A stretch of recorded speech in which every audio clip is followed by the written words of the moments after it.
Ladies and gentlemen, welcome to the Above the Bar podcast, where each week we belly up to the bar with a new guest, find out what they do, who they are, and what makes them great. So sit back, relax, and enjoy.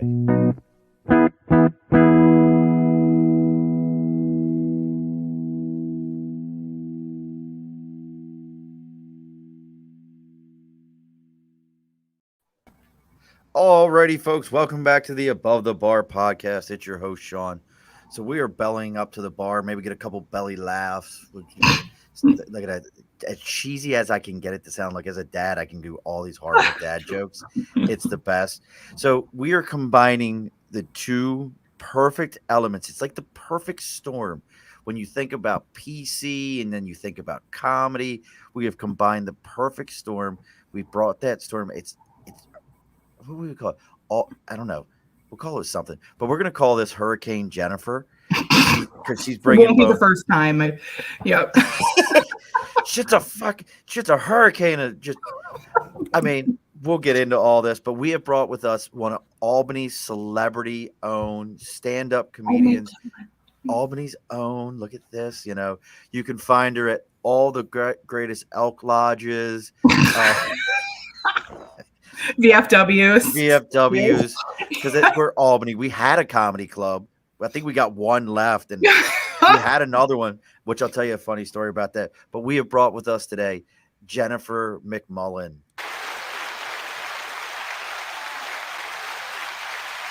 So you got your blur background on, and as you're doing that, your hands are blurring. That's so funny. Oh yeah, right. I forgot. Yeah, I had to blur out the mess. Well, I mean the home. So Jennifer's joining us today. She is a local Albany stand-up comedian. And can we say what you do that pays the bills? Can we say it? We'll say yeah, sure. And she's an HR professional. That's why I said it's the perfect storm between HR and and comedy, like two groups that are supposed to be like very separated. Like you can't tell that joke. Want to see? Want to watch me? Not here in the office, but catch me later at the Funny Bone. And it's almost like the ultimate version of when people are like, somebody found my TikTok. Uh-oh. It's like, oh shit, you showed up with my comedy show. My bad. Exactly. I've had those moments. Oh, it's so great. Well, I can still remember first time I saw you was at Miranda Van Frick's event. I saw you, I laughed, and I was like, yeah, I gotta talk to this lady, see if I can get her to come on the show and hang out with us. So we're getting ready to make this thing happen. So let's do some house cleaning so we can get into talking about how, like, there's certain things I definitely want to know about. Like, I don't know about anybody else, but I don't think I could ever write a joke. I can make fun of people. I'm really good at that. Yeah. But I couldn't write it. Yeah. I think I think it's most people like, I'm funny. No, you make fun of people's disabilities and stuff like that. You're not really funny. There's nothing genius about it. So we're going to get into some house cleaning. First things first, for those of you that are out there listening, if you're watching us on Facebook, make sure you go to all your yard sale sites and you share this to all those. Do your best to get kicked out of all of them. Let everybody know who Jennifer is so that she can, we're going to move her headliner at the Elks Lodge. I'm sorry, because I know you posted that recently that you were at one and you were like, wow, look at the size of this room. And you were, and the dude, like, and the guy, they pull in some big crowds. Well, it was funnier to me was like some guy tried to bust your chops or something like that during that. Was that show? Oh gosh, it happens often. I don't, the thing is, I don't really I don't get heckled very often. I don't know what it is. That's a good thing. I don't want that to happen. Right. But I think if I did, and when I have minimally, I just like ignore them. Like I give them like a psycho stare. Like I'll be like, and I just like same thing I do to my daughter, so and then I just keep going. Oh, you hit him with the parent stare. She's crazy. Hit him with the parent stare. That's the parent stare. Exactly. Right. It's like, I don't know who you think you are right now, but when we get home, it's like, just keep your shit up. Just exactly. You smile and you talk right through your teeth. Just keep your shit up. Something else. I absolutely understand every bit of that. So let's get into some of this house cleaning real quick so we can get the bar fully open and make things happen for everybody. So as always, folks, if you got a cause, you got something that you're supporting, right over my right shoulder for those of us watching live, that's the big board for sticker and a cause. You reach out to me on our Facebook, our Earplug Podcast page, the Above the Bar Podcast actual page, LinkedIn, YouTube, Twitter, Twitch, Instagram. They're all the Above the Bar Podcast. Even our email is the Above the Bar Podcast at gmail.com. You reach out to me. Let me know what you got going on. Send me a message. I'll send you the address where to send the sticker. I'll read about it here. I don't care what it is. Are you a stand-up comedian? We got some of those up there with their stickers. If you're a stand-up comedian, send it to me. If you're another podcaster, if you're, you can't see the board here. Hold on. That made a huge difference. It made a huge difference. Small microphone. Look, that was whoa. It's like shaving. It made a huge difference. It's my face. I have this great beard. See, I got my own. So you send me out something. We'll go ahead and throw that up there on the board. But again, reach out to us on our Facebook, LinkedIn, YouTube, Twitter, Twitch, and we'll talk to you. The other thing is if your media isn't so funny and you need to go ahead and get a better media situation, make sure you reach out to Media by Dibs. Andrew Dibble on LinkedIn and all your other locations. It's Media by Dibs, DIBS. Reach out to Dibs. You mentioned him, hashtag belly up to the bar. He's going to give you a 10% discount on your first order and a free consultation. So once again, that's Media by Dibs. Already got some people sending us messages. Oh, you're welcome. You're welcome, Amanda Love. I did my best Vanna when I did this. And June 5th, here, I'll throw out a quick promo. If you're around, as long as you do it, not until after I get my seats, head out to Donnie Magoo's on June 5th if you like drag shows. Do you like drag shows? I love drag shows. My goodness.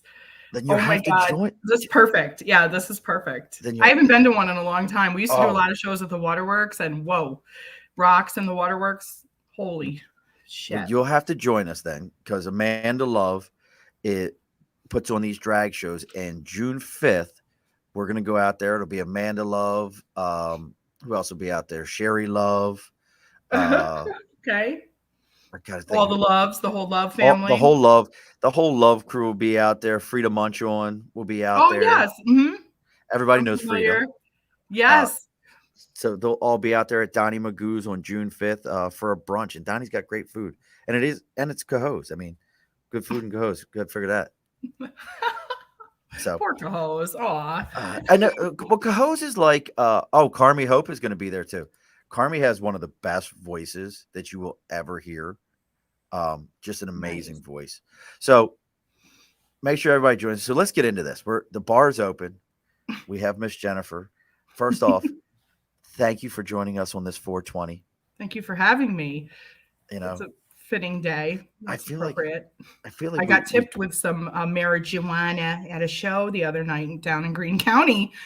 Yeah, the guy was like, I was sitting at the bar with my friend who came out to see me and her friends, and he comes over and he's like, "Put your hand out," and I'm like, "Ooh, no. I mean, I'm interested. I definitely wanted. I did think I wanted to see like Old Farmer Dick that night, but I wasn't really totally sold, But then when he walked up, I was just like, this is really going to happen.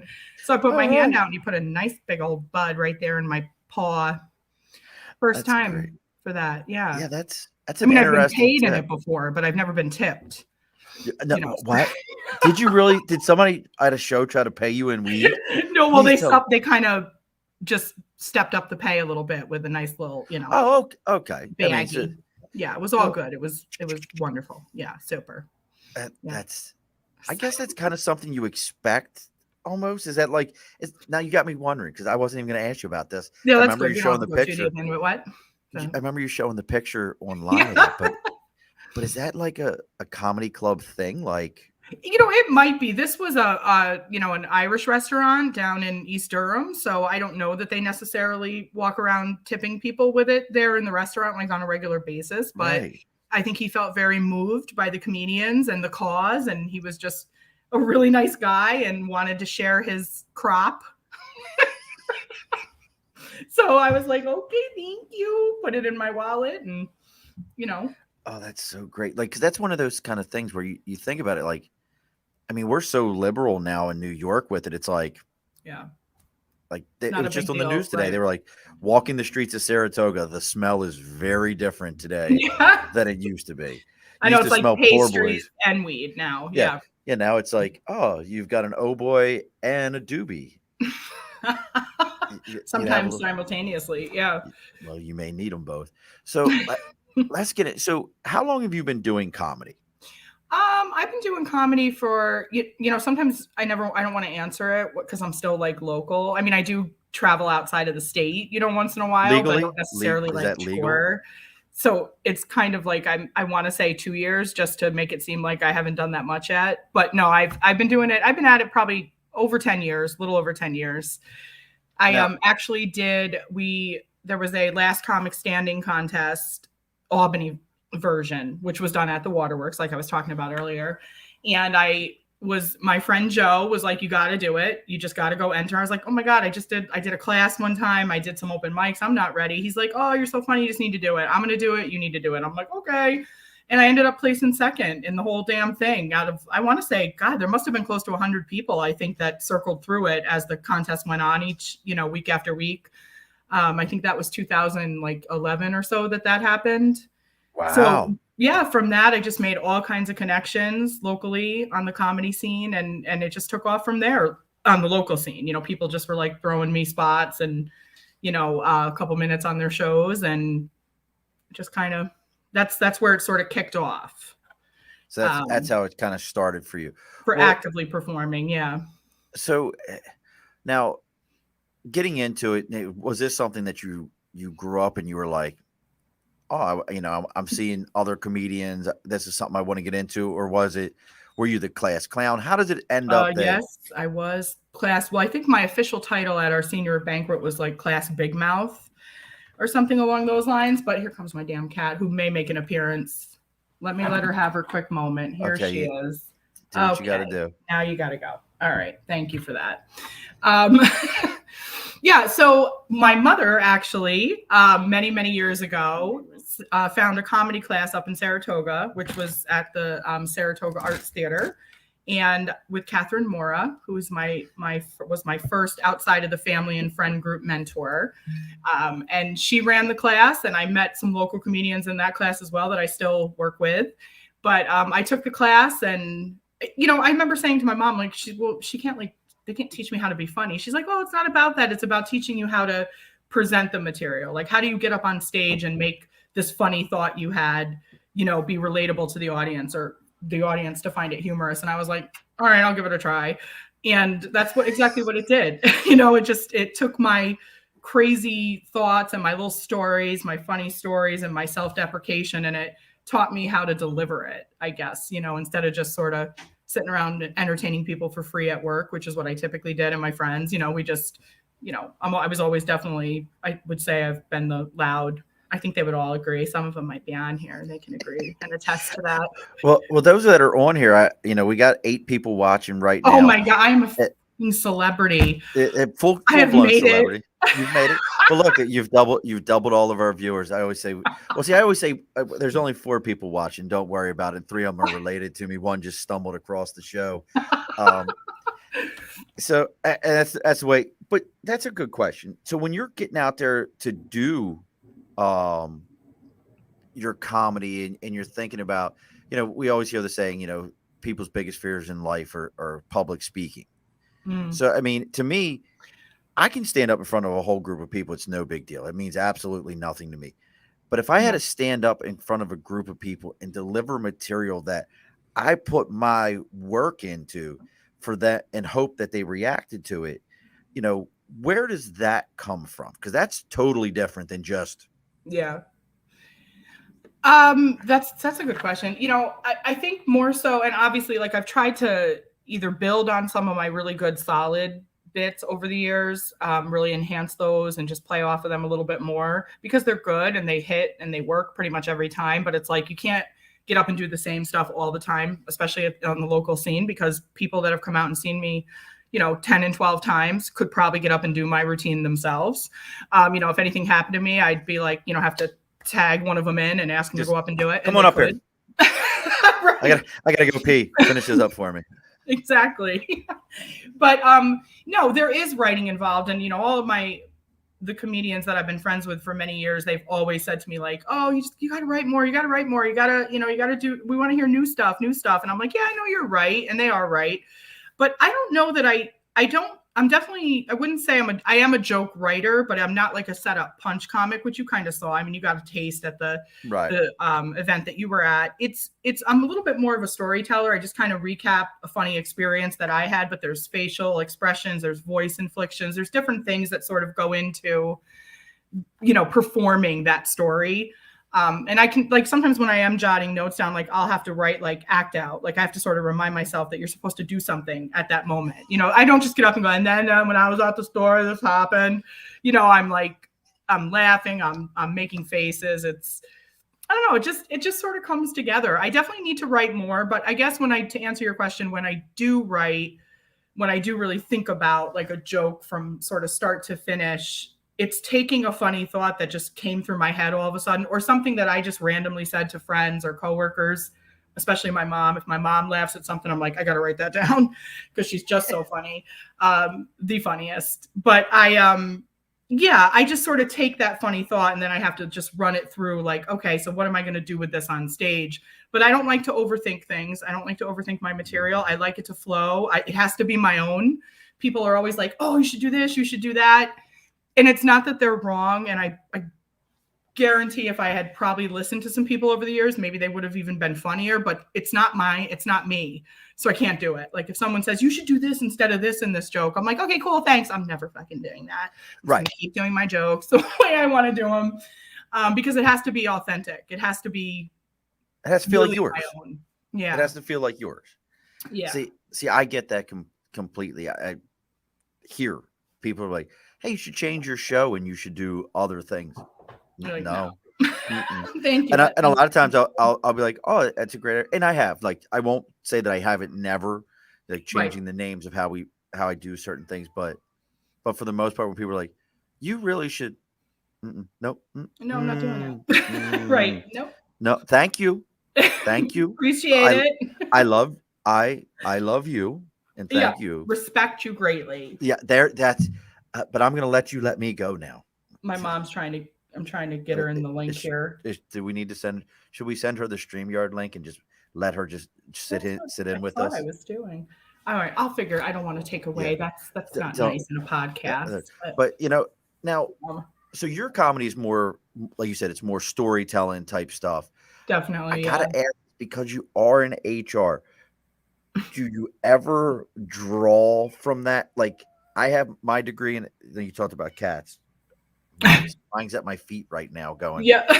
Like, they always want to be included, right? Yeah, they need to be on the show. But do you ever draw from that, or is that one of those kind of things where for you it's kind of a taboo? Like, I can't, I don't want this, because I know I've listened to friends that are in the HR world that tell me stories and I go, that can't be real. Oh man. Yeah. Well, you know what people have to know or should know about HR people is majority of us are crazy. Like the most non-PC people I know. Yeah. I know. Sound effects. I can't wait for everyone to make fun of me for those. No, like they're the worst. Yeah, but so the HR people that I haven't connected with over the years are the stiff ones, the ones that are like, that was not appropriate, Jennifer. They're the ones that I'm like, we're done. Like, first couple minutes in the conversation, like, we're not going to bond at this HR retreat we're at. It's not happening. You're not my people. It's the ones that are like, can we get the fuck out of here and go smoke this joint because I'm going to lose my mind. Those are the ones that I'm like, these are my people, But but I think that's part of it. Like, I'm definitely not your typical HR person, and I have been fortunate and blessed over the years to be able to land HR positions in companies and organizations where they actually like the fact that I'm a stand-up comedian. I know I've been overlooked over the years because I always put it on my resume because I think it's important. Yeah. It shows you that I can get up in front of a room full of strangers and just talk and maybe bomb or, maybe get booed out, whatever the case is going to be, but I'm not afraid to get up there and do it. Right. So, I think that it's a bonus. It shows that I have a sense of humor, that I can, kind of roll with things, and I'm not an uptight person.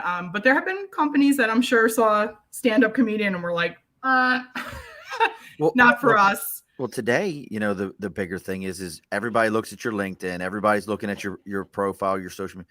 You can't hide it. You know what I Right. mean? Because you I couldn't be a can't, no stand-up matter, I know comedian. it's there. Yeah, it's We bright. have to self-promote. I Yeah. think about that with my podcast. A lot of times I'm like, well, if I ever left my current employer, I wonder what the next one would say if they were like, so you did these Podcast. shows and, it was all about fill in the blank. Yeah. Yeah. Yep. Yeah. Yeah. Yeah, I no, did that. I mean, for me, again, I'm not your typical HR, so it's kind of hard for me to speak to it from like a professional, appropriate HR standpoint, because that's just not who I am. I mean, certainly when it's warranted, when I need to be, Right. policy, procedure, I can do it. But certainly my least favorite part of the job, always. I really enjoy just I say I hate the people, which I do, but I also really like them. So it's what I mean. It's like mental. On one hand, I can't stand any of them. Don't ever talk to me. And on the other hand, I'm like, God, I really like these people, So I get it. Yeah, no, look, I completely understand that. And I spend my whole day staffing. So for it, so my whole day is spent with people where 1 minute I'm like, I love talking to you.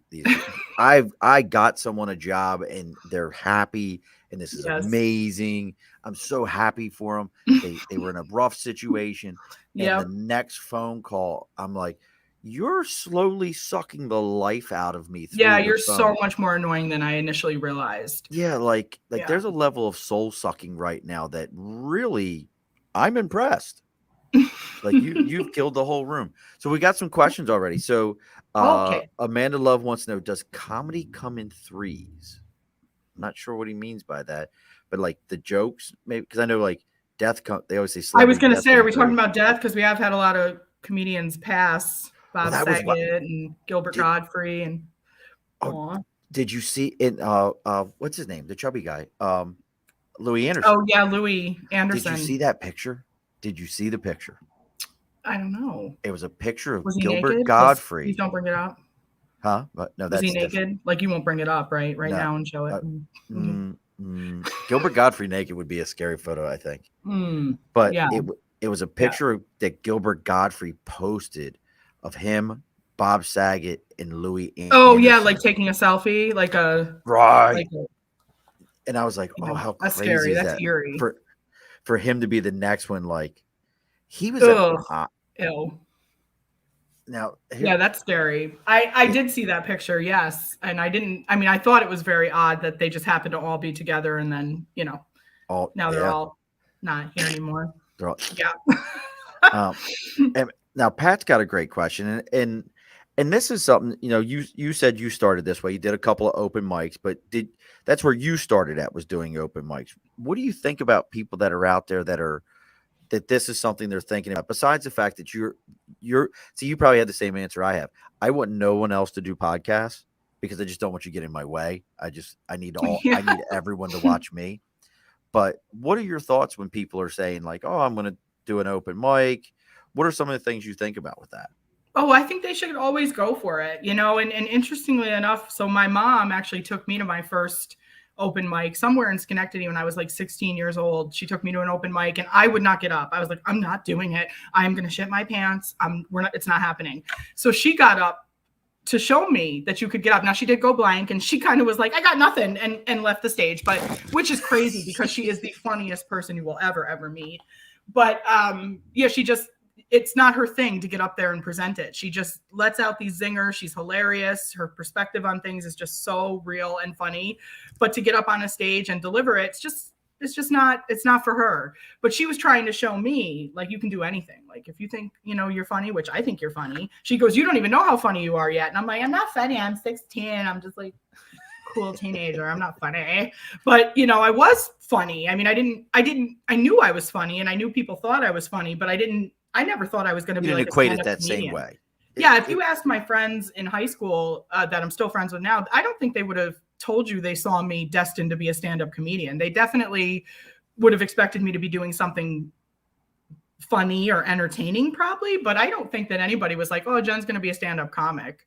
But also when people come out that I've gone to school with or work different jobs with or whatever, that find out I'm a comedian and then they come to a show, they're like, oh my God, it's the biggest compliment when they tell me, like, it's just like I'm watching Jen up there. Like, it's just Jen up there talking. And for me, that's huge because that's what I want to be. I don't like personas. I don't like when people use personas on stage. I mean, it works for them. It's funny, more power to them. But it's just not my thing. I just want to get up there and just be who I am and hope that people will receive it and enjoy it. And typically they do. I mean, they haven't all been golden, the shows, but you know, for the most part, I usually leave thinking, wow, these people really liked what I was putting down up there tonight. All right. You know, you just named, nice. You didn't realize it. You just named your comedy tour. I did. You just named your comedy tour. What is it? Tell me. It's just Jen. It's just Jen. It's just Jen. Write that down. That's that down. Please don't ignore me. Just Jen. That's please nobody's doing that, right? I can't because you never want to steal as a comedian, right? Look at Amy Schumer. It worked for her. Oh shit. Oh my gosh. I'm sorry. I know that's so I've heard. Well, see, that's like did you watch I'm a big TV junkie. I love it. The Marvelous Miss Marvelous Miss Mabel. You know, I didn't, and so many people told me I should, and that's another thing. Like, if you tell me I should watch something, then I don't, because I'm just such a rebel. Like, I can't be controlled. Do you know how many years it took me to watch The Wire? Yeah. and I'm from Baltimore, and people are like, "You got to watch The Wire. It's amazing." You're like, I'm like, fucking watching that. Just buying into the hype. Yeah, I was that guy. But yeah, the opening thing, The Marvelous Miss Mabel, you remind me with the whole stealing jokes and all that stuff. Yeah, is her husband wants to be a stand-up comedian, and he's stealing from like Henny Youngman or somebody like that from that time frame, and he goes up and does his act, leaves, and she's like, I could do that, like I'm funnier than he is, and somebody else comes up right behind him and does the exact same stand-up act. Oh, because they were just reading off the albums and thinking that they could do that and become famous. I thought it was very, very interesting. But so I'm still a little bit mind-boggled. I don't want to I know we keep rolling back here for a minute. We'll try to get back to the beginning here for a second. So graduate high school, go to college for to get into being an HR professional. You know that. No, that's actually not how it went. Okay. No, I know. Of course, I can't just have a normal story. No. No. So I went to school for early childhood, which has been very beneficial in dealing with adults because adults are like taller children. In some cases, some of the adults are smaller than some of the 3 and 4 year olds I used to teach. But anyway, I went to school for that because I was like, I want to work with little kids. I want to make a difference. I want to do something. It'd probably be so much fun. It probably won't even feel like work, you know? So I ended up doing that, and I kind of moved up through the ranks. Like when I got my degree, I went from like a floater when I was in school to like an assistant teacher to a lead teacher. And then I saw an opportunity for an assistant center director at a daycare center locally. And I was like, you know what, I'm going to go for it because I would love to be in a position where I can tell teachers like, you can't do that, or teach them like how they can do like one abuse move, like 2 abuse moves in one. Like I used to talk about like the choke and throw. Like if you just do it at the same time, it's like 1 count of abuse that you would probably be charged with, you know? Yeah. I wanted to educate them on stuff like that, you know? That makes, that's not true. It is true. I used to say that, but CPS might be at the door now. Yeah, I never hurt the children. But yeah, so I ended up getting an assistant center director position, and the director of the center had to go out on an extended maternity leave. And I kind of ran the center for a little while in my early 20s, like, I don't know what I'm doing, you know, but one of the parents liked how I handled a situation with him and a teacher. And he came into the office and was like, you ever thought about doing HR? And I'm like, oh, I have the early childhood degree. I don't know. And, you know, and he's like, well, you hire, you terminate, you do benefits, you discipline, like you could do it. I was like, I'll interview for it. And I got the job. It was my first HR job at a security company. I had like 1,200 employees all over New York State, 20 something years old, no clue what I was doing at all. But I think I learned it was inevitable not to learn like every piece of HR at that one job, because I mean, it was just me for 1,200 people all over the state. So I traveled, I did orientations, I did all their benefit stuff and everything, hiring, terminating. It was just, I remember my boss at the time said, you'll never do more in an HR role than you're doing here. And I'm like, he's probably right. And he was right. Absolutely. That was my largest employee count ever. And it was my first job out of the gate. But so that's actually how I got my foot in the door to human resources. But yeah, that's going back to that's the saying of when we hit the shore, burn the boats behind us. You had no other choice. You were there. Yeah. Wow. Yeah. But I loved it. No, I loved every minute of it. It was, it was great. And I knew then in doing that job, I just remember like a man came in to get his paycheck and I knew his name and he was like, you know my name? And I was like, yeah. And then I'm like, oh shit, it is Bob, right? Like, for a minute there, but I was like, of course I know your name. Hello. But it meant a lot to him that I knew his name out of all these employees. So it was those kinds. I'm so sorry about this damn cat. That's all right. Look, mine's found a bar stool to sit on it and is finally chilling out instead of trying to tear my leg off. Trying to chew on you. Well, that's his move. Is in the middle of the night he decides that he wants to be way more involved in my sleep, so he'll like just leap onto my feet and start biting at my toes and clawing at my toes. Oh my God. I would definitely hoof his little ass right out of the bed. Oh, my wife, he's done it to my wife and she is definitely like, oh, what the hell was that? Yeah. And I'm like, I'm assuming it's the cat at this point. We have to have two comforters on the blanket or his claws can get through there. Oh my God. It's a whole thing. It's so cute. I love them. Like we've two and I love them, but sometimes I'm like, oh my God. Yeah. They're a whole nother thing. So you're getting into this, you're into HR, you're developing these stories. Yeah. So, I mean, you said it was 2011, so you were 25 at that point. So you're only 35 now. No. And you're that wasn't, I didn't start the comedy yet. Okay. Well, I was thinking, that was my first 2011. HR job. And that wasn't 2011. That was, God. Oh my God. 2004, somewhere in that range. Yeah. Yeah. I'm 45. I'll be 46 in October. I'm not afraid to say it because people always think I'm younger. So we'll just run with that. Yeah, just run with it. I have one contact in and it's my friend's contact. So it's not even the right prescription for me. So I really can't see shit. You were kidding earlier when you were like, I got one contact in. Yeah, it's true. It's true. I'm like, oh, that's worse. Hold on. Oh, there we go. Okay. Oh, look, ladies and gentlemen, welcome to Pirate Podcast. Yeah. Art for everyone. I mean, it's blurry, but I can see it. So I don't even know what I look like, but hopefully it's all good. That is so great. Yes, Nate, I can sometimes be an overgrown child. That's absolutely true. I'm assuming Amber. That's my bestie right there. She just popped up. I mean, I don't know her. I've never seen her in my life. Bring her. It's her contact, actually. That's why she's laughing, because the last time I was at her house, I'm like, my contact's screwed up. She's like, you want to try one of mine? I'm like, okay. And I put it in and it helped. Did she pull it out of her eye and hand it to you like, here you go? Like, no, she had new ones. She that would be even couple. She gave me a couple, actually. But as we get into eyeball, welcome to optometry hour here. I actually don't have to wear mine anymore. Completely don't have to wear them. Really? No. But you didn't have the surgery. I had cataract surgery. Oh, and that improved the vision? But it was only in my right eye. So my right eye is farsighted. My right eye is farsighted. My left eye is nearsighted. So my brain has just basically balanced it out. Yeah. Interesting. Right. Yeah. Like I wish that would happen before I go and buy my actual prescription of contacts, which is like over $100. So I'm just kind of hoping hers would like just fix my eyes, but no luck so far. I have all these contacts and I'm like, I should do something with them, I'm happy to try them out and see if they're. Would you like to see if they work for you? See if they work. I guess I'm a contact lens mooch. I didn't realize, but that's starting to be the case. I think. It's anything to not buy them.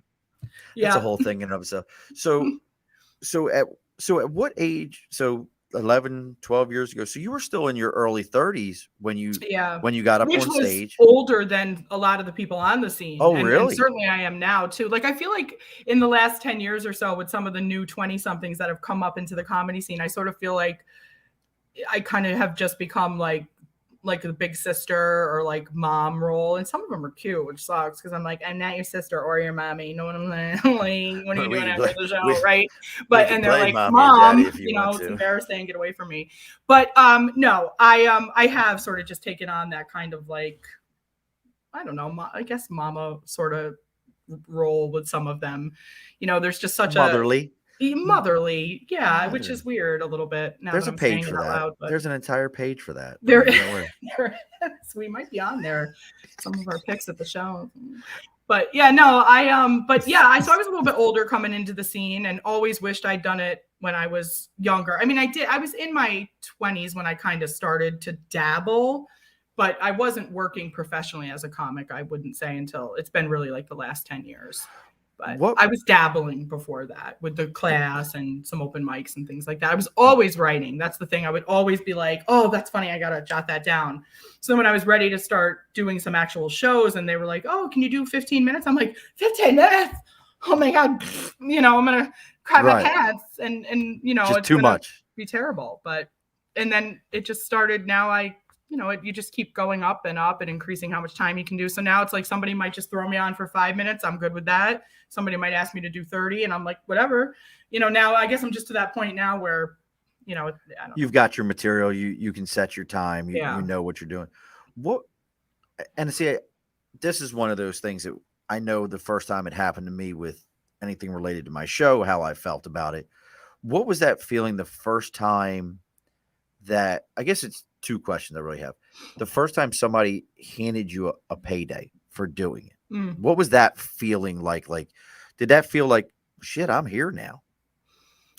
I didn't feel like I had like made it, but I felt like, did you seriously just pay me to do something that I just went up there and had fun for like 10 minutes and you just gave me $50? Like, whoa, I got $50, like you're just so excited about, or if it wasn't, even if it was like $10, I'm like, you paid me anything to just go up there and act like an asshole for 10 minutes? Like, how do I get more of these gigs? I want to be paid more and more and more to just get up there and be silly and like, just talk to people. And so that was a cool feeling though. I do remember it very well. And it felt great. It felt so great. And I wanted more after that. Well, what did that be? That was the follow-up there is, once that happened, did that become the drug to it? Do you know what I mean? Like, was it the reaction that, hey, wow, I can do something that I truly, truly enjoy? Mm-hmm. Look, folks, those of us that do these kind of things, we like our day jobs. We like what we do. Yeah. But I promise you, if I could podcast and pay all my bills, I would podcast. If Jennifer could stand on stage and pay all of her bills, she would. Trust us. We definitely would. And I hate, I want to be like, oh, there's a million reasons why I haven't, but it's true. I mean, my life has not, and my own choice, but I just, I have my daughter, I have my mother who I take care of. And it's like, I haven't been able to really put myself, I think, fully out there, but that's coming, that day is coming. So I feel like I'm not where I'll be yet. I'm really still a work in progress, but what I'm doing right now is I'm just taking these shows that I get asked to do, and I'm using those as not practice, but sort of. I'm honing my craft. That's what we all talk about, right? Getting it in there. That is what I'm doing for when I can apply myself to this more often. But yeah, I would, if I could do comedy or anything comedy related and not sit at a desk and push papers. Yeah, I definitely would all day. But it's never been. I shouldn't say never. The majority of the time, it hasn't been the money that's driven me, though. It's that feeling, that adrenaline when you're on stage and just the whole room is like in the palm of your hand and they're all just like hanging on your every word and cracking up and approaching you after and just saying that you made their whole night or they've been going through something rough and you just turn their whole mood around. I think that there is, honestly, it sounds fake, but it's the truth. Like, there's no real price tag on that for me. Like, that's what really drives me. Like, I get such a rush from it. It's a release. It's a stress reliever for me. It's one of the only ones that I have, in fact, is when I get up on the stage, because I spend the majority of time with my daughter and my mother, my free time, and then work. So getting on stage is sort of like my social outing, really. So I think when I get up there and I'm able to just, interact with this room full of strangers that are smiling and welcoming and just loving what you're saying, I'm like, that feels great. It's euphoric. It really is, especially a good night. A shitty night, not so much. Then I'm like, where's the next tree I can drive into on the way home? Because this did not go well, But mostly I leave a gig and I'm like, And then I go to like Walmart. Like I'll do a gig at the Funny Bone to like a sold out room, you know, and I'm like, they're coming up, they want like pictures and shit. I'm like, you want a picture with me? You know, and then I go to like Walmart and get toilet paper, you know, and go and get home. harassed by the lady in the yellow vest on the way out because you're like, she's like, "Where's your receipt?" I don't have to know. do It's that in this bag. Yeah, yellow you didn't highlighter even. strip on it. I don't know what is the point. You You just have to didn't even prove look. that you looked at my receipt. I don't know. It's weird. And every wall. Mind me to tell you a Walmart story that is not appropriate for air in any way, shape, or form. Afterwards, where I was back home, where I grew up in Dundalk. You know what? You ever seen that website where they're like Walmart, like things that happen in Walmart? Oh, yes. Yeah, Walmart.com. That's where I grew up. Well, not Walmart.com, but peopleofwalmart.com. Right. Oh, yes. That's where I grew up at. Like, I kid you not, the Walmart where I grew up at is every bit that Walmart. The one in those. Like, it's the only Walmart I've ever been to personally that has Baltimore County Police Department at the door. Not the yellow vest people. Baltimore County Police Department is there. Look, one of my closest friends, I've known Pat for I've known Pat 30 some years. Dundalk, where the mom fist fight was in Walmart. Yes. Hey, look, there's nothing the water in Baltimore is actually very good, Nathan, especially the Dundalk water. It's actually one of those weird things. We were actually at one point in time years ago when the bottled water thing started coming on. Yeah. Some guy, his company got shut down because he was selling bottled water or spring water, and it was Baltimore tap water. Ooh. But it was actually it tasted good. Right. It's what but it was probably some little shards of shit in there. Yeah, like look. Little shard will never hurt anyone. Yeah, I mean, my lungs were just like all cut up, but it's not a big deal. It's not a big deal. It's fine. Dan Aykroyd, bag of glass. One of the best Saturday Night Lives ever. Bag of glass. Now that's it, and that kind of goes into another thing. So you're doing stand-up comedy. You enjoy that. You don't really do. You don't do sketch. You don't do improv. That kind of stuff. I've done improv. Oh, have you? In fact, the contest that was many, many years ago, we had to do a lot of different types of comedy. We had to write a monologue. It wasn't like you just got up and told a couple jokes and progressed to the next round. They really made it very challenging and interesting. We had a roast battle, which I won. And I only point that out because I do think that's definitely a good area for me. I've roasted people. I've been roasted. I like being roasted. I don't know. It's weird to like that kind of, abuse about yourself, but I like it.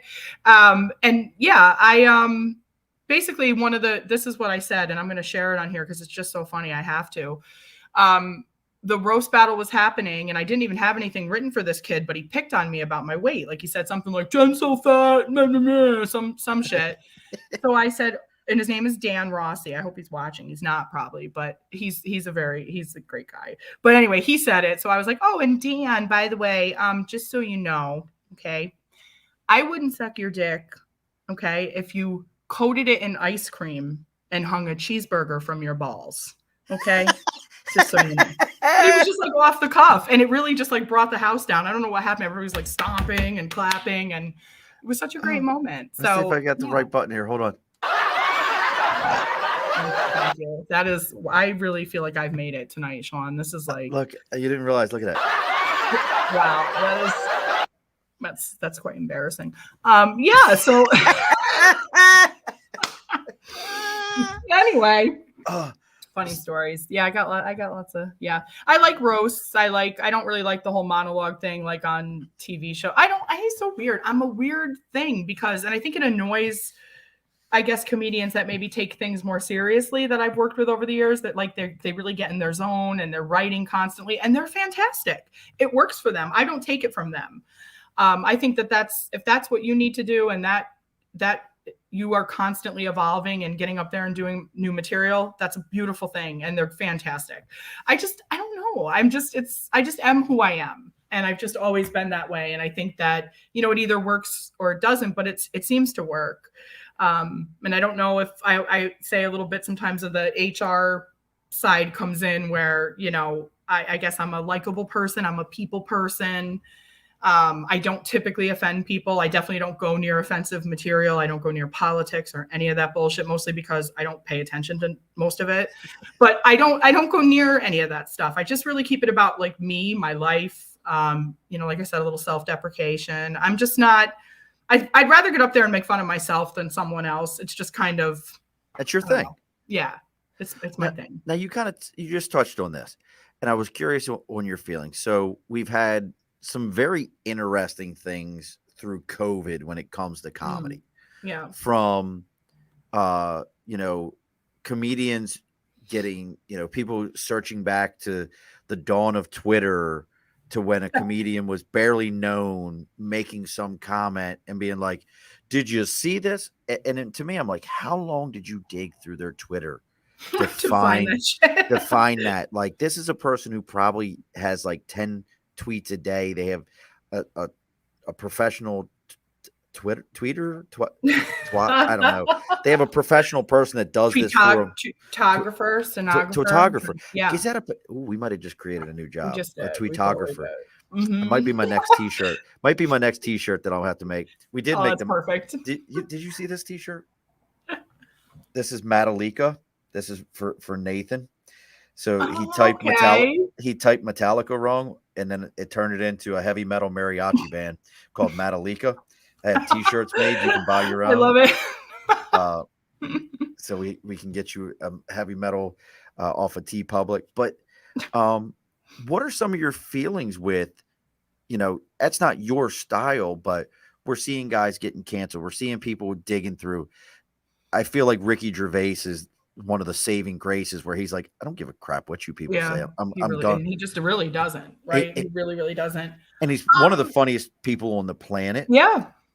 Yeah, I appreciate him. I don't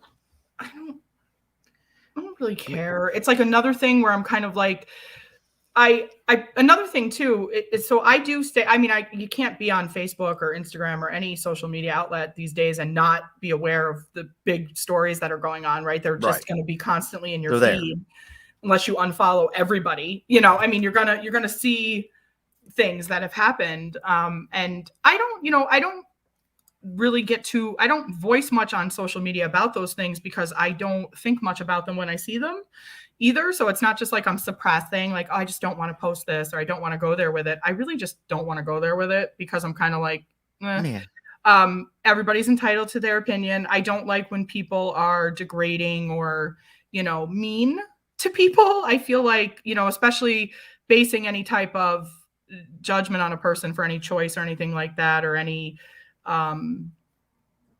whoever they are. That stuff I don't go for. I definitely don't like people getting bullied or picked on. I tend to definitely be somebody who would want to take up for a person in a situation like that. But I don't know that anybody needs to be canceled unless they're very egregious. And like I said, they harm somebody, or they really just take it to a point that's just not funny anymore. Now you're just attacking somebody. Now you're just being an asshole because you don't like how they live. Fuck you. Who are you? But I don't, I don't know.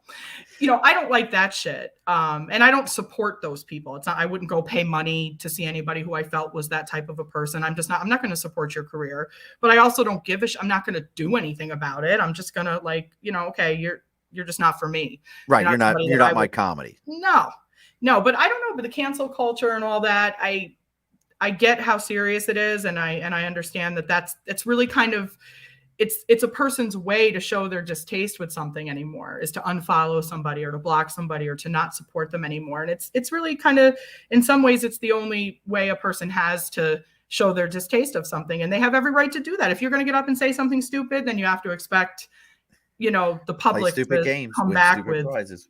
Yep. Yeah.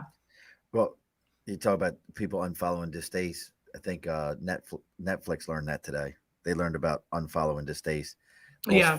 $50 billion in a day. Yep. Ta-da! That's a lot. Yeah. Now Nate's got a question, and I'm going to add to his question. Who is your favorite comedian, but coming up and as you've gotten to this point, who were the comedians? Obviously, your mom If nobody's figured this out by now, Yeah. your mom was a big influencer on you in your comedy She style. was and is like, and I know it sounds crazy, and maybe it doesn't. I liked comedians over the years. You know, what's interesting too is my mom is a 71-year-old white woman who loves, like, Chris Rock is one of her favorite comedians ever. And I don't bring him up just to bring up the whole smacking stupid shit. She really, for years, has always loved him. And, you know, and she's funny because, like, you know, he had some experience with the Darker Gentleman.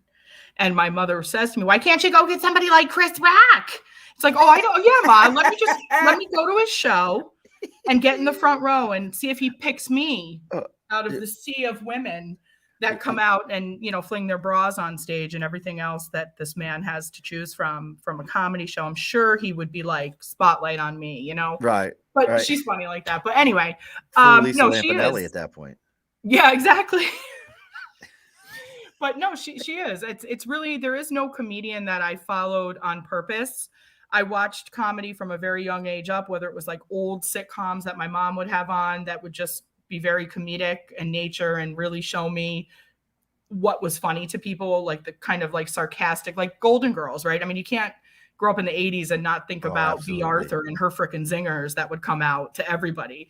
You know, that sarcastic, just cut you off at the knees type of shit that's just funny. And you can't help but laugh. Even if it's about you, you're like, that shit was funny though. Oh my God. But no, my mother for sure is my biggest influence. You know, she's just, you just ride in the car with her and you're just cracking up. And I don't know if I appreciated it until I got a little bit older.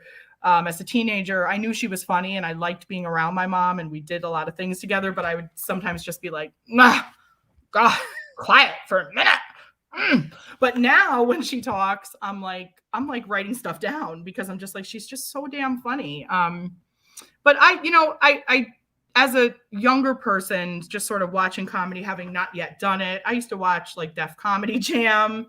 I used to watch Comedy Central. I appreciated I mentioned Ellen DeGeneres because I always liked how she could be so clean, but make an entire stadium of people crack up because I'm not clean, you know, and I don't want to be clean either. I don't wish I was a clean comic, nothing like that. But I know not really very blue. You're not like super blue. No, not super.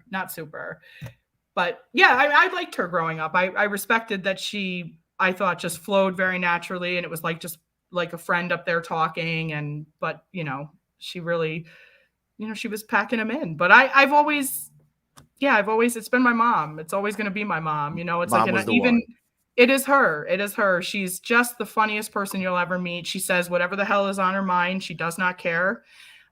She's taught me to sort of be that way as well. Like, she's like, you don't know how to communicate. This is what you say. Listen, you dumb slut. All right. And I'm like, Mom, I can't say that in the office. Like, that doesn't work. But she is a slut. You know that. I'm like, I can't say that. Mom, right. So, but she's definitely. Now, you know what's better. I wish I had a better comedic name, but it's Mama all the way. No, what's funnier is if your coworkers are watching, if one of them right now is like, am I the slut? Right. Was she talking about me? Son of a bitch. How did she know? Yeah, right. Yeah, that'd be even better. And it absolutely is nobody. It was just a lie. Not. No, it's not. It's just a line. It's just a line. And I have a bit that I've used for years and years and years about how much I hate my job. And when I started at my new place of employment, an employee came out to see me and I saw her at the end. I didn't know she was even there. And she came up at the end and I had talked all about, I hate my job. I'm going to shit my pants, keep people away from me. And then she comes walking up and I'm like, just so you know, I just started here and it's not about you guys. I've been doing this joke for 10 years, you know, but I was like, and Miranda actually was in the audience and thank God she sort of vouched for me to her because she knew her as well. And she was like, yes, I've been watching Jen for years. It's not your company. I was like, it's okay. You're safe. Don't worry. You're safe, like she's texting the VP. Totally. She's like, if you even knew what your new HR person said, your HR professional. Oh, it's so good. So now, I mean, we all have our goals. I mean, I would think as a comedian, it's, you know, hey, would love to be on stage at Madison Square Garden, pack the whole place. Yeah. But is there any other goals that you've set for yourself? Like, hey, would love to be on a sitcom or like we watched Letterkenny live yesterday. We went and saw that at Palace Theater. I promise you, I laughed harder at that. And they had two of the actors were stand-up comedians. They did their bits, just a phenomenal. But is there anything like that for you where you're like, I'm going to get my SAG card. I'm going to, try to get on stage with, do any of those kind of things. It's interesting. No. And that's, I don't have a set like destination. I have that. I definitely know that at some point in my life, I want my sole source of income to be wonderful and to be from something comedy related. I have dabbled with the idea of like bringing it into the workplace as a wellness initiative and different things over the years. And I've done that. I've actually been able to do that at different employers myself and bringing other comedians in to perform and things like that. And it's something that I'm still thinking about and working on. And I've talked to Miranda because, she's fantastic with helping you just kind of really finding your way. You got it. But it's just, life just has the twists and turns that it has. And it sounds like excuses and to a certain extent it is, but those are the valid excuses. There's just been a lot in the last 5 years that I'm just like, and not just for me, I mean, this is the world, but I mean, I've, outside of just COVID and all that creepy shit, there's just been some real heavy shit. And it's like, at this point I'm surviving, I'm holding down the day job. Thank you so much for being able to pull that off, being the type of person I am. I'm really, the gigs are coming in, I'm happy with the amount of shows I'm doing. It works for my life right now. But of course, as time goes on and things change and my responsibilities, lessen, if you will, in certain areas, as inevitably they will, as my daughter ages up and my mom, same thing. I do plan to be out there more and to put myself out there more just to see what comes of it. But I don't know exactly what I want. I just want to be successful with it. I feel successful now, to be honest. I have a good day job that pays the bills and then some. You're on the Above the Bar podcast. I mean, you're on this show right now. There's the Above the Bar podcast, which I've been dreaming about. I understand that. Many do. Here it is. Many do. Many. But I was just curious, it's always been one of my things with comedians. I think everybody's a little bit different because I was thinking about like Jay Leno. Leno was, I remember when he was a comedian doing stand-up. I remember when he was doing movies. He takes over for Carson. He's doing that.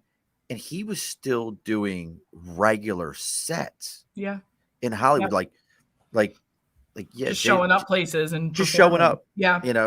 And being like, Chappelle does that still. Yeah, still, right. Jerry Seinfeld will just pop up at Gotham Comedy Club and do a set.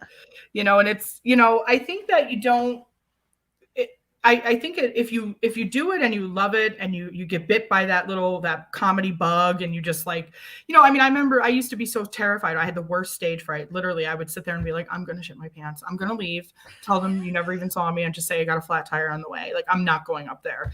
And then all of a sudden life happened and things turned. And now I'm like, give me the mic. Give me the mic. I was just talking to Quentin. In fact, we were talking about Quentin before the podcast, but I was just talking to him at a gig this past weekend. And I said that to him. I said, it sort of went from being like, oh, I don't know if I'm ready. Oh, are they going to like me? Is it going to be funny? To like, let me at the stage. I just want to get up on the stage. So that turn and just life in general, I think has just made me probably a lot more fearless than I used to be. Now I'm sort of like, there's really nothing. I'm not really scared of anything anymore. So that could be dangerous, but it could also be powerful. So I anticipate a lot of things for myself in the coming years. Right now, I think I'm coasting. I think I'm just sort of flowing along and I'm working and I'm taking care of my family and my life. And when I have some more freedom, I do intend to put the pedal to the metal on the comedy. So watch out, everybody. Nate wants to know, what do you think of ventriloquists? What do I think of people that stick their hand up a puppet's ass and talk for it? And talk I like for them. It. I think they're fun. I think it's I like them. I like them a lot. I think it's challenging. I can't imagine being able to do that. Sometimes I think I'm like throwing my voice when I'm out with friends and stuff. And then I realize that the table of people is looking at us and that I didn't throw my voice. They know exactly where it came from, the thing that I was making fun of. But I think they're talented. And I think if it's done right, it's funny. And, I've seen some really good ones over the years. And I think they deserve credit for being able to master all these puppets and come up with, they still have to write. They're still writing material for the puppets. So I guess I would give them credit for being able to write for so many different personas. Yeah, exactly. And doing it well. I think if somebody gets up there and it's like they're like, and they just look like they're moving their mouth and they're moving their mouth more than the puppet and it's not funny, I'm like, you should not do it anymore. I recently saw one of those where the guy, it wasn't like a Jeff Dunham level where it's like, son of a gun, that dude just doesn't, like, it's impossible. He's got to be doing something else. Yeah. You could definitely see, like, he was like, oh, look, the puppet over here. And every so often, like, his lips would, like, do the wave, like, I'm like, and it just seemed like it was a vehicle for him to just say, like, really, really racist things, and people to be like, plus you're like, is he having a stroke? I don't really know. Right. Yeah, like is he falling out at any moment, or is this just a vehicle to say really racist things so people will be like, haha, that fabric said that. Like that fabric, right? Yeah, nobody's your hand is up that fabric's ass, buddy, so we know you said it. It was you. Yeah. It was you. It was nobody else. Totally you. Yeah. And Pat's curious about this one. What does your writing process look like? Just ideas of, do you sit down? Do you think out ideas, or is it more on the fly? It's really on the fly. And I might have said a little bit about this earlier, but for me, it's like if I'm with my friends, especially my funny friends that I know have really good senses of humor, which is all my friends, because I can't be around people that aren't funny, right? Or appreciate the humor at least and accept me as I am. But did you just do something like put a thumbs up or something else? Okay. Oh, there. Okay. It's just your hands. I was like, I don't know what's going on, Sean, but it's not that kind of show. I just all of a sudden saw it like floating up. I just want you to understand, if it's floating and it's getting to that point, I'm doing different kind of shows. Sorry. Totally different shows. I'm very easily distracted. It's all right. Cock, not squirrel, but okay. So anyway, that was a weird turn. There's no way that squirrel, some yell cock. Somewhere near that. I don't necessarily have a process. No, I know some of my really good, honed in professional friends do. And I respect them and admire them for it. And they've tried over the years to sort of bring me along, like, come on, let's write together. And I'm like, all right, but I'm probably not going to write. I'm probably just going to talk to you the whole time while you write. I'm just not, it's not my thing. But I have learned and accepted that, again, if you're going to have the same people, you can't always be doing the same stuff over and over and over again. And I do, and I have for years, guilty of it. I don't hate myself for it because it's good material and it does hit. But it's very important to like grow that material and also just to come out with some fresh stuff and show people that you are going to get a couple new jokes when you come out to see me. You're not going to have to hear the same, 15-minute set you've been hearing for 12 years. But if it strikes people funny that I think are funny, especially again, my mom, if my mom laughs at something, because she won't laugh. If it's not funny, she'll just like stone face stare at me. And I'm like, whoa, that one needs to go, but if it's funny and she laughs, I'm like, I got to do something with that. So yeah, if it's funny, if it strikes people funny, I do try to write it down and then sort of work it out in my head. Like, how am I going to get up and present this like to an audience, and is it going to hit the same as it hit to my group of friends that, I was sitting around with just bullshitting with, because that's how I want it to hit. I want it to hit like I'm just your friend up there talking shit and you think it's funny. And I don't want you to be like, wow, that was an excellent joke that she put together. Phenomenal.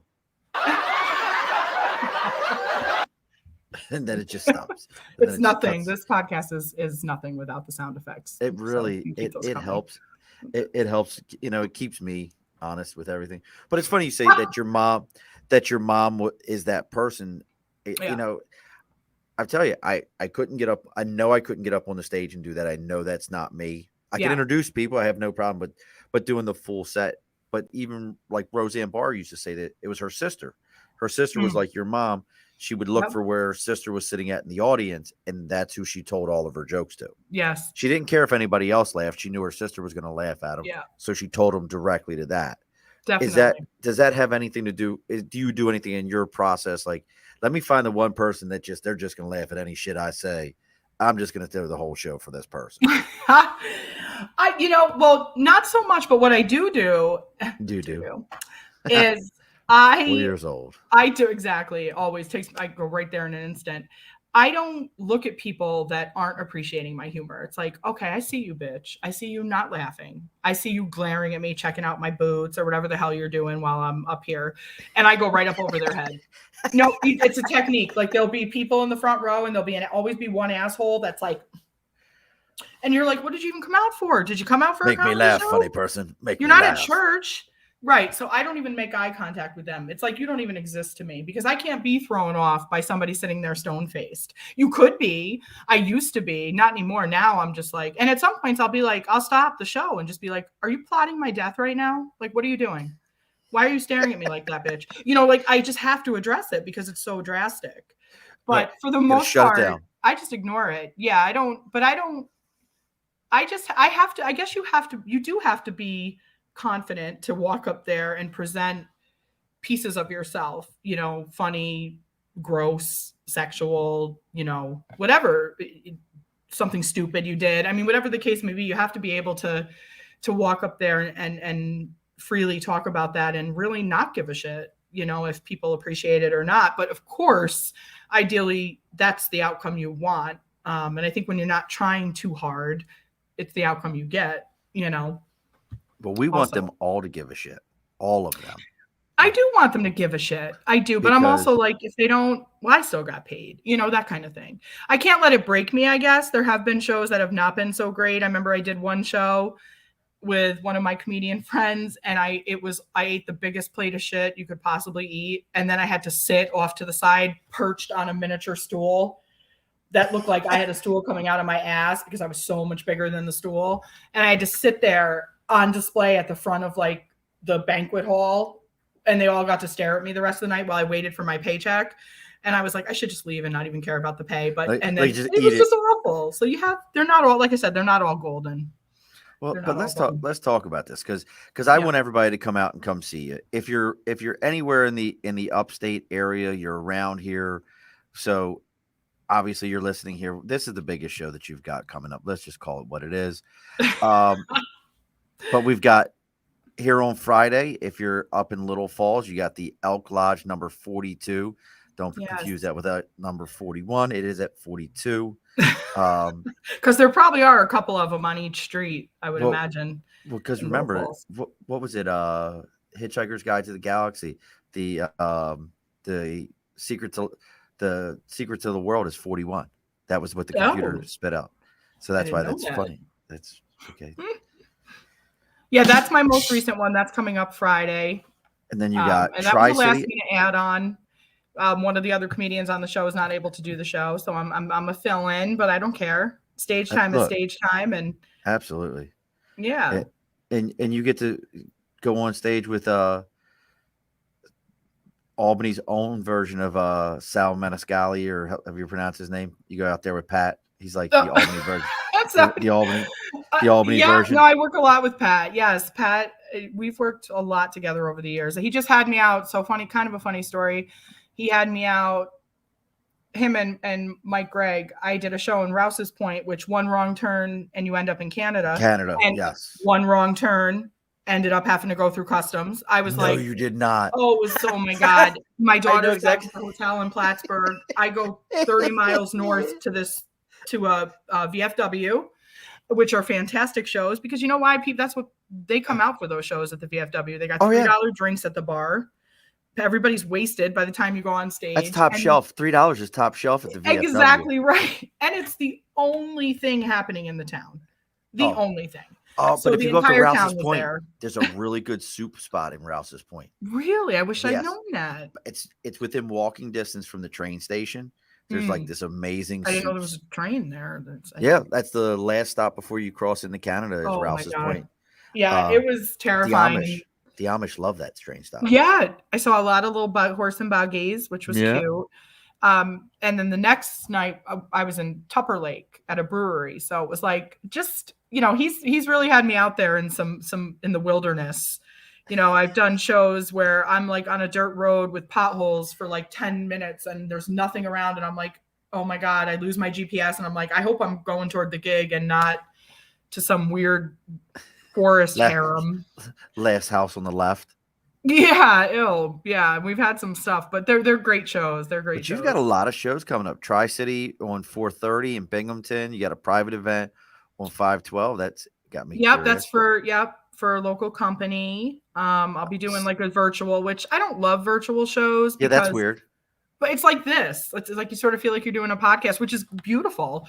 But yeah, I don't feel like I'm entertaining. I feel like I have to like have a microphone and be standing. I can't be like. Do you want to give them a copy of this and be like, here? Can you just play this for me? You want to play this? It'll be funny. You'll like it. Yeah, that'll be great. And you get an added bonus of Sean. Yeah, you get me.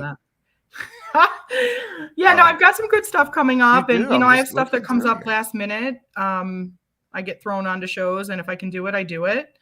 I'm not desperate for gigs, but I try to take as many as I can, and they have to be worth it for many reasons. It's not just about what they pay, but it's like if I think it's going to be good exposure, and I think we're all like that, unless you're very desperate for shows. But I don't feel that way. I feel like I got a good steady flow. I like the amount that's going on. You've hit you're in your groove. You know who works with you well and who you can go on with, and whose comedy probably works with your comedy. We're gonna get ready to close the bar up here in a couple minutes, but I want to make sure that I tell everyone: go on to Instagram, go to @Jennifer MC31.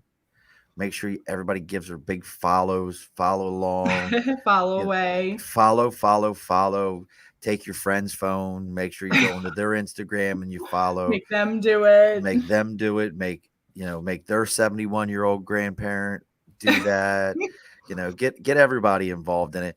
Make sure everybody's doing it. And look, that's the only way that Jen becomes rich and famous, and then she gets. And I'm going to tell you, I have one rule, Jen. When it comes to anyone who becomes rich and famous that's been on my show, you have to invite me to one red carpet event. I don't care if I'm just have to hold your bag. Like who's the asshole behind her? You would hold my snack bag? Is that what you're saying? Because I definitely have to have a bag. I would actually wear a shirt the entire time that says bag of snacks. And if they were like, "What are you doing?" I'd be like, "I'm just here to give her snacks." Yeah, snacks. She asked me to hold them. She asked me to hold the snacks. That's what I do. Put them on the red carpet, bitches. I would still be that guy. Like that would be me. I have no doubt about it. I'm okay with being a crowd filler. I just want to be on the red carpet once. Like a legit red carpet. Like not like I don't want to be on a bogus red carpet. I want a legit red carpet. Like a real red carpet. Yeah, well, you never know. It could happen someday. I need like a real one. Like I'm talking Hollywood, New York City, Fu Manchu Theater, whatever it's called out there. Yeah. I don't know what it's called. I'm thinking that's not it, but it could be. It's the man theater. I don't know. It's something out there in California, but like I'm talking legit. Like I want to go full out. Yeah. So I promise. You got my promise on a. Is this being recorded also? Yes, it is. All Wonderful. This is recorded. I had to play it for Mama. Yeah. Yeah. So do I have to fight her for the red carpet event? I just want push her wheelchair. And then like strap the snack bag over the handles. That's what I do. So you'll be all set. It's a win. It's such a win for me at that point. So I'm all about this. So we've got some shows coming up. Everybody can come out and see you. You're always posting on your Facebook, posting on Instagram where you got shows coming out. Yep. Right now there's no .com. We're working on the .com. Okay? Right. We're working on that. It's a work in progress. Wink, wink, wink, wink, wink. I know. I got to get all text. I gotta step it up with the technology. But you know what? You fall into the same boat that I do. Like we do a full-time job during the day and then have family. And then we do this other thing where we're like, and people are like, you're really good at this. You should keep doing this. Right. This is really, and you're going, hey, did you share this to a bunch of people? Are you following? You can help me instead of your advice. Right. You can get some asses in the seats. Right. Did you follow my show? Did you share with other people? Did you do that? Yeah. Like, can I see your phone? Like I don't know if I have taken people's phones out of their hand when they're like, so you got a podcast? Yeah, let me see your phone. But for what? Let me see your phone. Here. And you just follow yourself. And I just go, bloop, here you go. You got all my shows. And they're like, oh, thanks. I'm like, what? You wanted to know? Well, I haven't done that yet for fear of that reaction right there. Like, oh, thanks. I wasn't going to follow you. And then later you see that you lost a follower and you're like, is that bitch that I took her phone? Yes, it is. She unfollowed me the same night. Yeah. And then you know, and now you got to go fight him. I mean, it's the whole thing. Exactly. Right. And then I roast her the next time she does come to a show, and it's just never pretty. Yeah. See, now you're into my world. Yes. Now you're into my world. Way more annoying and violent than just standing up. For me, it's like, give me your phone. No. Perfect strangers. So, but we're gonna get ready to close the bar up. I gotta show you. I gotta tell you my story. My wife just gave me this as we were sitting there. Do you see this? Do you see what that is? Merry Christmas. That is cute. That's the meaning. National. Oh, nice. Christmas yes. Vacation. So I just got a Christmas vacation mug in not even Christmas month. I love it. So that's fantastic. All right. So you can't log off after this. I know you want to run away. This is I do, but I'll wait. You're done with this. Don't run away because I got to talk to you for a moment afterwards. Okay. And, we got some freebies for you, things like that. Freebies? Yeah, I give all my guests a shirt. I love freebies. Same here. That's you got a 2X or whatever you need, whatever you would like to drape, whatever you would need me to drape across you, I'll do. Yeah, definitely at least a 2X. Unless they run small, then let's go with the 3. We got everybody needs to come out and see you as we do on all of our shows. As we're getting ready to close the bar up here, the guest gets the last word. Oh, real quick before we do that, though, remember, folks, if you're just watching us for the first time, make sure you follow us on Facebook. We have the Above the Bar podcast Facebook page, our network page, the Earplug podcast page, our LinkedIn, our YouTube. We need everybody to please go subscribe to YouTube. If you're on TikTok, go subscribe to our TikTok. If you're on Twitter, do the follow. If you're on Twitch, do the follow. I need everybody to do these things because this is how, if you enjoy Jennifer and you love her comedy and you've seen her stand-up comedy or you want to support her, well, guess what? She'll tell you, I post all these places for them. So when you follow mine, these people that you enjoy, more people get to see them. More people get to know that they're out there. More people get to see what they're doing. So make sure you're doing that for us. Make sure you go out there. Jennifer's Instagram, Jennifer MC, Mike Charlie 31. Make sure you, and it's normal spelling of Jennifer. Make sure you go out and you're following her Instagram. I should get a message from her that says, hey, my Instagram doubled. There's 10 people on here now. I should get something like that. All 3 of the people that watch the whole thing followed me, I think. So that's awesome. There you go. See, look at that. We're in there. So, but as always, my dear, the guest gets the last word. So what is the last word you got for us? One word? Whatever. Or just the last statement? Word, support live local comedy. It's just so invigorating that we get to be back out there again and unmasked and laughing and just entertaining people. So if you have a chance to go out to shows, not just mine, I mean, I want to see people, obviously, but there's a lot of great comedians in the area and a lot of great regular shows going on, and you should definitely check them out. Go to the Funny Bone, go to the Comedy Works up in Saratoga. You know, there's local shows all over the place, and Albany area comedians page on Facebook shows open mics and upcoming events and things. But yeah, definitely, I would love to see people out on purpose to see me. That's always exciting when they're like, I came to see you. I'm like, came to see me? Oh my God, I'm a star.